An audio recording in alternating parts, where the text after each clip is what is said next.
বাংলাদেশিরা একজন বাংলাদেশি পেলে তো খুব উচ্ছ্বাসিত হয়। ধরেন মান্না ভাইকে টক শোতে দেখে, আন্দোলন সংগ্রামে দেখে, তো গেলে অনেকে একটা ছবি তুলতে আসে, ভাই খোঁজ খবর নিতে আসে, অনেকে একটু দাওয়াত করে। এই আন্তরিকতাটা বা অতিথিয়তাটা তো আমাদের মধ্যে আছে।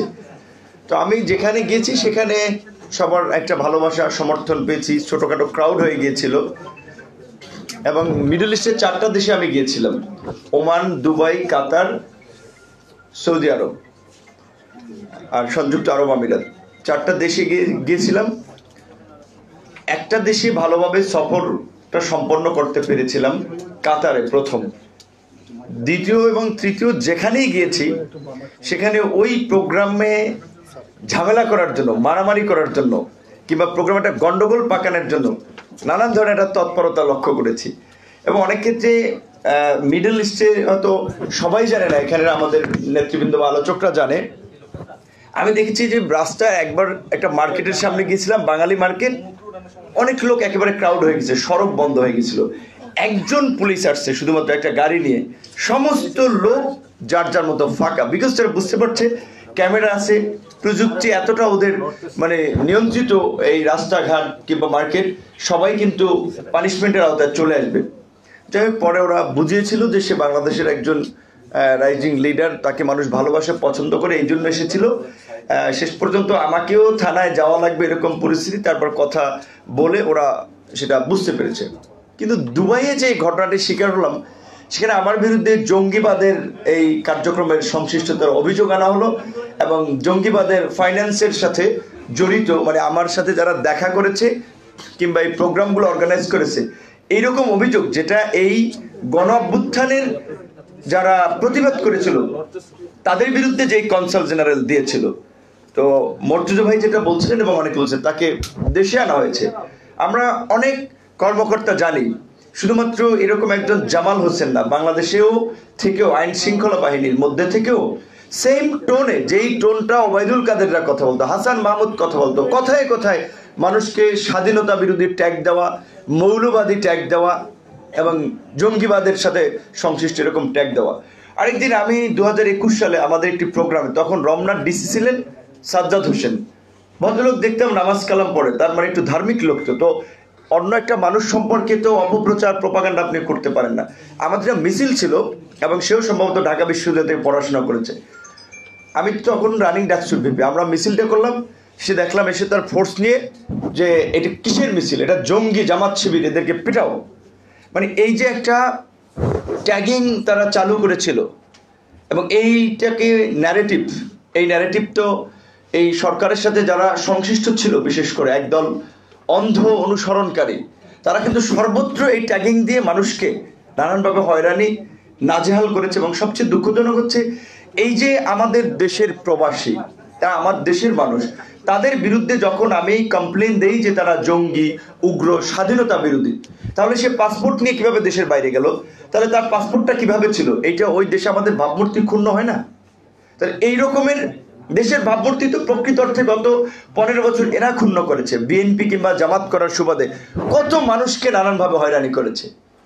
তো আমরা চাই যে এই সরকার অন্তত একটা নতুন ব্যবস্থা, সমঝোতার পথে হাঁটবে, যে ভবিষ্যতে আমি চাই না যে আওয়ামী লীগ করার কারণেও কিংবা অন্য কোনো দল করার কারণে প্রবাসীতে আমাদের যারা দূতাবাস, কনসুলেট থাকবে, তারা এই ধরনের একটা পরিস্থিতির শিকার হোক। কারণ দেশের বাইরে তো তাদের কেউ নেই, এমবেসি বা দূতাবাস তাদের অভিভাবক, একমাত্র প্রতিষ্ঠান।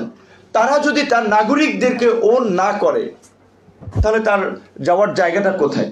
তো এটা বললাম এই কারণে যে আমি কোনো প্রবাসী দেশের বাইরে এবং দেশের বাইরে এই বিভাজন এবং বিভক্তি আমরা দেখেছি। আমাদের দেশের প্রধানমন্ত্রী গেলে এন্টি পার্টির লোক যারাই থাকে, কি কুরুচিপূর্ণ ভাষায় স্লোগান দেয়, এটা উচিত না।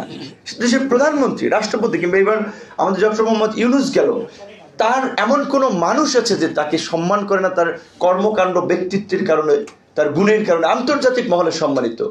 খুবই দুঃখজনক কিছু লোককে দেখলাম, তার পড়াশোনা, পারিবারিক লেভেল নিয়ে নিশ্চয়ই আমাদের সন্দেহ আছে যে কোনো ভদ্র পরিবারের সন্তানরা, যাদের ভালো শিক্ষা আছে, এই ধরনের মানুষকে ঘুষখোর, যেটা শেখ হাসিনার ন্যারেটিভ ছিল, এবং কি বাজে ভাষায় তারা কথা বলেছিল। তো আমি বলবো, প্রথমত বাংলাদেশি হিসেবে দেশের মধ্যে যাই করেন দেশের মধ্যে করেন, মারামারি কাটাকাটি আন্দোলন সংগ্রাম দেশে করেন, বাইরে সবাই বাংলাদেশ হিসেবে থাকেন, দেশের প্রশ্নে, দেশের মর্যাদার প্রশ্নে। দ্বিতীয়ত আজকের যে বিষয়টি আলোচনা হয়েছে, আমার কাছেও তাদের একটা প্রতিনিধি গিয়েছিল, আমি জানতে পারিনি, 2-3 দিন আগে জানতে পারলাম যে আরো 300, আমার কাছে বলেছিল 74 জন, এখন জানলাম 357 জন।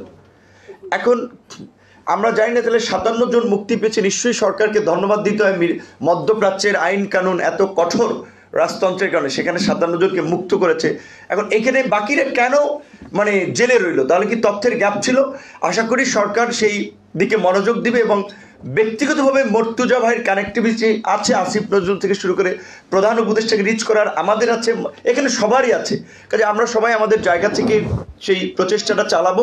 এবং সবচেয়ে বড় কথা, মর্তুজা ভাইয়ের কথা বলেছে, কথাটা অনেকে হয়তো খেয়াল করে নেই, যে এই প্রবাসীদের অনেকে ওখানে প্রতিষ্ঠিত ব্যবসায়ী ছিলেন, ভালো টাকা পয়সা ছিল, দেশেও তারা পাঠাতেন, তাদের উপরে বিভিন্ন প্রতিষ্ঠান পরিবার নির্ভরশীল ছিল, এখন তারা শূন্য হাতে ফিরে এসেছেন।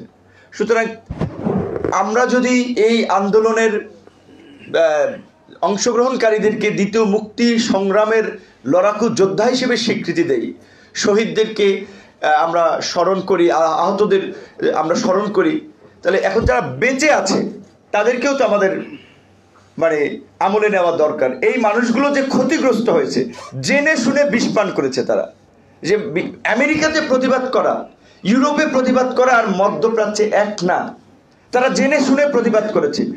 এই 357 জন এবং যেই 357 জন আপনার মুক্তি পেয়েছে তাদেরকে আমি মনে করি একটা রাষ্ট্রীয় সংবর্ধনা দেওয়া দরকার, যে এইরকম একটা ঝুঁকি নিয়েছে। এবং অবশ্যই তাদের ক্ষতিপূরণের দাবিতে, যেটা আমি বলছি, মর্তুজার খুবই ভালো রিলেশন, এই মন্ত্রণালয়ের দায়িত্বে আছে প্রবাসী কল্যাণ, বৈদেশিক কর্মসংস্থান আমাদের আছে, তাদের জন্য আমরা সম্মিলিতভাবেও কিছু করতে পারি। একটা চিঠি তাদের পক্ষ থেকে দিলে, মর্তুজা ভাই সেখানে যদি চিঠির ড্রাফট করে, আমরা সবাই স্বাক্ষর করে দিলাম, যাতে তারাও খুব গুরুত্বের সাথে দ্রুত সময় বিবেচনা করে। এবং সর্বশেষ আমার কথা হচ্ছে যে আমাদের প্রবাসী শ্রমিকরা দেশের বাইরে যেতে একটা পাসপোর্ট করা থেকে শুরু করে পদে পদে দালালের আপনার ধান্দাবাজির শিকার হয়। এবং সবচেয়ে বড় কথা হচ্ছে, যেখানে 1 থেকে 1.5 লক্ষ টাকায় মালয়েশিয়া কিংবা মধ্যপ্রাচ্যে যেতে পারে, শুধুমাত্র সিন্ডিকেট করার ফলে সেটা 5 থেকে 7 লক্ষ টাকায় গিয়ে পৌঁছায়। এবং বাস্তবতা হচ্ছে এই সিন্ডিকেট সাংবাদিক হিসেবে আশরাফ কায়সার ভাই করে না, মান্না ভাই আমার মতো লোক, আমরা এই সমস্ত এই আদম ব্যবসা আমরা করি না, কিন্তু মন্ত্রীরা করে, এমপিরা করে, সরকারের ঘনিষ্ঠ জনেরা করে। এই আদম ব্যবসায়ী সিন্ডিকেটের আমার মনে হয় যে এখন কবর রচনা করার সময় এসেছে। হাই মানে প্রোফাইলের লোকগুলোতে যুক্ত, কারণ এত কাঁচা টাকা, বাইরে যাবে ডলার নিচ্ছে, পয়সা নিচ্ছে।